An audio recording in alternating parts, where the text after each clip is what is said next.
Assalomu alaykum, hurmatli Hanko 301 YouTube kanalimiz obunachilar va kuzatuvchilari. Bundan oldingi videoda video qilayotgandim, qarasam davomiylik uzayib ketgan. Shuning uchun bitta videoga sig'madi. Shuning uchun ikkinchi video qilishga qaror qildik.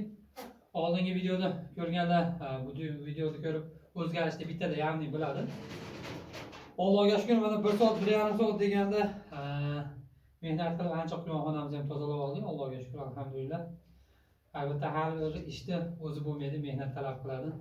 Shunaqa o'zi odatda men bir hafta 10 kunda bir tozalardim, lekin ayrim sabablarga ko'ra 1 oy bo'lib ketdi bu safar. 1 oy bo'lgan hisobiga adashmasam 1,5-2 soat vaqtim ketdi. Oz-ozdan dam olib shu qilib tozalashga. Allohga shukr, mana alhamdulillah quyonxonamiz ancha pokiza holatga keldi. Endi bugungi ish hozircha shu bilan yetadi. Soat 9 bo'lyapti, kechki 9. Hozir tashqaridan bir qator ko'rsatib qo'yaman, ancha qorong'i tushib qoldi.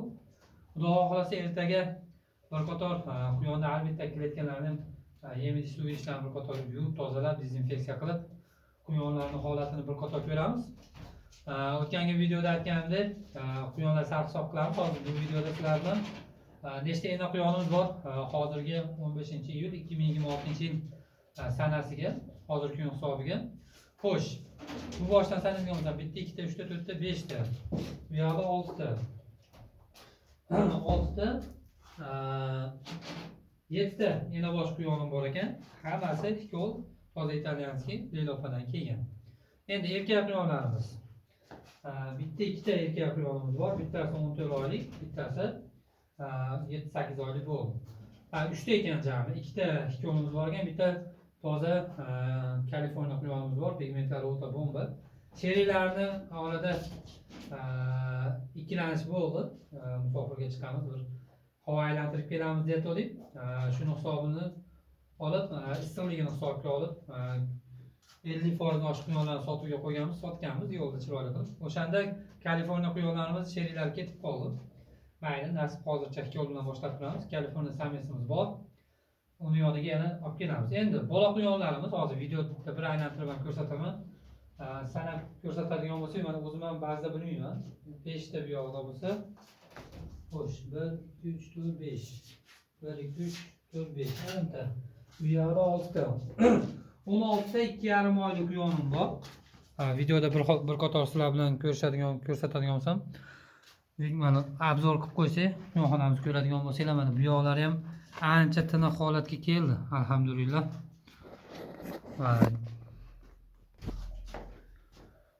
Ko'rishingiz mumkin, ancha taylari ham o'ta go'zal holatda bo'ldi. Endi xudosi erta yo indin vaqt topadigan bo'lsam, bir qator taylarni ham kuydirib chiqishim kerak. Gaz balonimiz bor, shlankalari bor. 25 ta 2,5 oylik quyonlarim bor. Holatlari o'ta bomba, ko'rishingiz mumkin. 2,5 oy holatiga ancha yaxshi. Bularni ham xudosi endi ishlovini berishni boshlaymiz. Bular hozir rosa yeydigan holatga kelgan. Kunda oxirlarini yem idishlarini yem bilan to'ldirib qo'yamiz. Bu tomonda mana 1 oylik quyonchalarimiz. Soni 8 ta bo'lish kerak adashmasam. Ular ham o'sha Lelopadan kelgan ikov quyonlarimiz. Shu samesdan qochgan. Bolalar turibdi. Xo'sh, yana quyonlarimiz mana bu yoqda. Ularni vaqti kuyi kelsa qochirishimiz kerak. Bu yoqda mana 2,5 oylik quyonlar, soni 6 ta. Bular orasidan sotganmiz. Jami 7 ga 3 holatda hozir turibmiz. 7 ta yetilgan, ishlashga tayyor samkalarimiz bor. 3 ta samesimiz bor. Va qo'shimcha bizda chiqyapti. Mana bu yoqda 5 ta, 16 ta. 16 ning ichida 50 deganimizda ham 8 ta urg'ochi, 8 ta sames chiqadi. Ya'ni 8 ta bizga qo'shimcha yangi liniya kelib chiqadi, xudo xolasa. Bu quyonlarimiz hozir yilda turgan bo'lsa, sentyabr 1-sentyabrga ishlashga tayyor bo'ladi. Sentyabr oyi qo'ysak, xudo xolasa oktyabr oyiga bulardan nasl olamiz. Oxirgi partiyalardan mana quyonimiz bor, mana 15 kunlik. Bundan o'tdi, bular mana ko'zlar ochib tashqariga chiqishni boshladi. Issiqlik hisobiga quyonimiz kamroq tuqqan. Va yana bitta narsani aytib o'tay. Yozda o'ziga yarasha qiyinchiliklarni bu safar ko'rdik. Quyon soni ko'paygan sari muammolar bilan ham sekin asta ro'para bo'lishni boshlaymiz ekan. Albatta bu ham bitta yaxshilikka. tajriba olib boramiz. Olgan tajribalarimizni video davomida sizlar bilan ulashib boramiz. Issiq tushishini hisobiga ikkita quyonim tug'di. Bir kun oralig'ida bittasi 10 ta, bittasi 8 ta tug'di. Xursand bo'ldim. Ishdan kelsam ikkala quyonim ham tuqqan ekan. Lekin yung tashlamagan birinchisi, ikkinchisi quyonlarda bir kun ikki kun oralig'ida nobud qilib yubordim. Bitta quyonim bilmayman. Birinchi marta tajribamda ro'para keldim. Quyon bolasini yeb qo'yadi desa ishonmadim. Lekin tajribada bir marta ro'para keldi. Quyon tishlab bolani chachib yuborgan. 8 ta 10 ta gnezdosida bola bor edi. 3 kundan keyin qarasam bitta ikkita chachilib yotib qolgani yo'q. Aznasht quyonda ham shunaqa holat bo'ladi ekan dedimda. Bu narsani ham endi sekin izlanib ko'ramiz, ustozlardan so'raymiz. Nima qilsak, qanday sharoit qilsa oldini olsak bo'ladi. Yozgi qiyinchilikni Allohga shukr, alhamdulillah mana chiqib olyapmiz. Ertaga nasib bo'lsa, kira olishimizga ushbu ventilyatorni qo'yamiz. Ustanovkasini qilib olsak, yana ham salqin bo'ladi. Tashqari mana Allohga shukr salqin. Havo harorati yaxshi, lekin kunduzi chidab bo'lmaydi, 50 gradusgacha chiqyapti. O'shaning uchun biz mana unumli foydalanyapmiz podvalimizdan. Albatta bu ham bizning bitta yutug'imiz. Summasini aytib o'taman degandim o'tgangi videoda.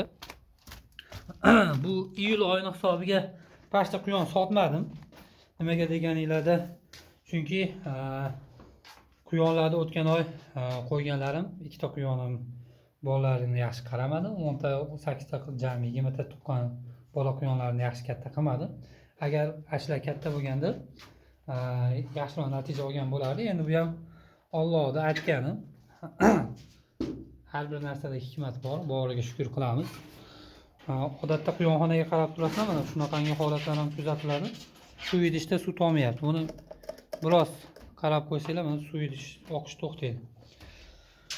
Kataklarimiz Allohga shukr ideal holatda chiqqan, o'zimiz yasaganmiz. Bemalol ishlashga qulay, qarashga qulay. Xo'sh, shunaqa holat bo'ldi. Endi 6 oy hisobiga oladigan bo'lsak, quyonlar o'rtacha 1 million yeydi. Hozir kamayib qolgan, chunki orada menda 70-80 taga yaqin quyon bor edi. Hozir shu holatda ham menimcha bir 50 ta chiqsa kerak. Ko'zga ko'rinmagan bilan quyon shunaqa o'zidan tez ko'payadigan barakotli narsa ekan, Allohga shukr. Qancha so'ygan saringiz yana o'zidan kelib chiqaradi. Shu kasalligiga vaqtiga qarab, kasal qilmasdan pokiza holatda olsanglar, olib borsanglar, albatta yaxshi natijaga erishaverasizlar. Setkani mana katayda afzalliklari nima? Qancha axlat bo'lsa tayaga tushib ketadi, oyoqdagi pokiza turadi mana. Ko'rishingiz mumkin. Quyonlar o'ta ideal holatda. Xo'sh, 1 milliondan chiqim qildim deylik yemiga. Suv o'zimizda bor. Vaksina qilmadim.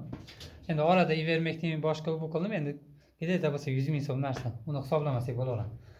Lekin 2 million, 3 million, 4 milliongacha sotgan oylarim bo'ldi. Gideta 2 million, 2,5 million hisobga olganimizda ham har oy 1,5 million so'mdan foyda oldik. Endi men so'yin qilganlarimni sizlarga hali hisoblaganim yo'q. O'zim xo'jaligimga har oy 4 ta 5 ta quyon Allohga shukr so'yib iste'mol qildik. Tanish bilishlarga so'yib berdik. Ularni summasini qo'shmagan holatda faqat bozorga uydan sotgan hisobda 2,5 million so'mdan hisoblaganinglarda ham 6 oyga 12 million 15 million so'm. 1 million so'mdan chiqarib yuboringlar. 1,5 million 9 million so'mda sof daromad qolyapti ekan, 10 million so'm. Albatta biz ham bu darajaga yetishimiz uchun ma'lum vaqt kerak bo'ldi. Oz-ozdan qo'shib ko'paytirib bordik. Alhamdulillah shu darajagacha yetib keldik. Endi bu yil mana iyul oyidan chiqib olsak, avgust 15dan boshlab har bir quyonimizni, 7 ta ina quyonimizni hammasi ishlashga tayyor. Endi bu yerdan 2 ta quyonimiz bo'g'oz, tug'ish kerak. Bularni kuzatamiz. Agar bular yaxshi tug'ib, yaxshi qaraydigan bo'lsa, 5 tasi ishlashga tayyor qoladi. Maqsadimiz nima endi? Bu yil kuzdan boshlab, sentyabrdan boshlab 9 oy sezonda quyonlardan maksimal foydalangan holatda yaxshi natija olish, yaxshi foyda olish. Qurilish ko'p, o'zimizga yarasha chiqimimiz ko'p. Albatta bundan tashqari daromadimiz va bunga qarab qo'ygan joyimiz yo'q. Shunda ham sarf xarajat katta bo'lgani uchun bularni pulini bir joyga to'play olmadim, lekin ozmi ko'pmi ro'zg'orga yarab turdi. Nasib bo'lsa yangi challenge boshlaymiz, xudo xolasa. Kuz-qish oygi foydamizdan nasib bo'lsa qo'yib olishga harakat qilamiz. Albatta bu sizlarga video kontentimizni isboti bo'ladi degan umiddamiz. Yaxshi niyat. Allohdan so'rab harakat qilamiz. Niyatimizga yetsa video davomida kuzatib borasizlar. Albatta bizni qo'llab-quvvatlagan holatda videomizga like bosib, obuna bo'lmaganlar obuna bo'lib qo'yishingizni so'raymiz. Xudo xolasa tez-tez bu yog'iga video qo'yib, chiroyli kontentlar qilib borishga harakat qilamiz. Sog' va salomat bo'linglar.